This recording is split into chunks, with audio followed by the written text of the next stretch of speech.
La chronique livre d'Olivier. Est-ce que l'on emploie encore aujourd'hui l'expression tête bêche ?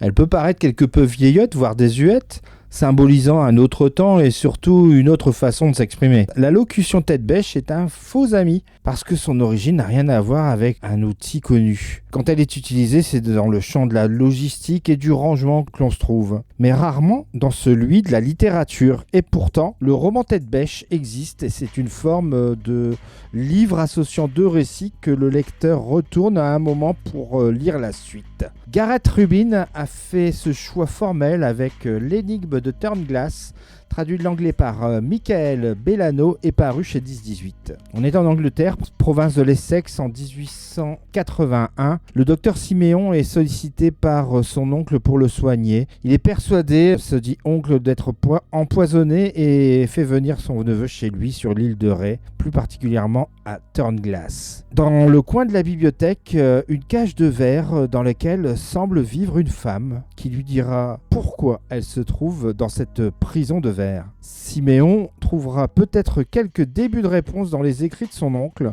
Des écrits, c'est ce que produit lui aussi Oliver Took, jeune écrivain californien. À la veille du second conflit mondial, il rencontre Ken Courian, jeune acteur du cinéma parlant. C'est lui qui le trouvera sans vie, déclaré comme suicidé. La sœur de l'écrivain n'y croit pas une seule seconde et mène l'enquête avec Ken, en commençant par la relecture du dernier livre d'Oliver, traitant d'une énigme se déroulant au 19e siècle en Angleterre, dans la commune de Turnglass. L'idée des romans tête bêche est assez intéressante. J'ai commencé par la partie anglaise, fin 19e, avec la découverte de cet univers quelque peu gothique sur Turnglass, intégrant des éléments religieux de la bonne société, le principe de faire bonne figure et de cacher les travers et brebis galeuses.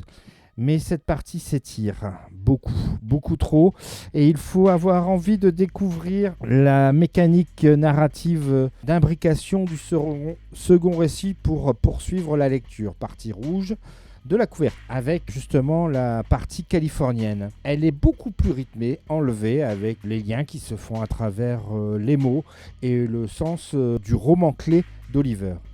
Dommage que la qualité du récit ne soit pas égale dans ce roman tête bêche dont l'idée de départ valait peut-être mieux. Voilà donc avis mitigé donc pour ce roman de Gareth Rubin, dont je vous rappelle le titre, L'énigme de Turnglass, traduit par Michael Bellano, et c'est paru chez 10-18. Bonne lecture et à bientôt.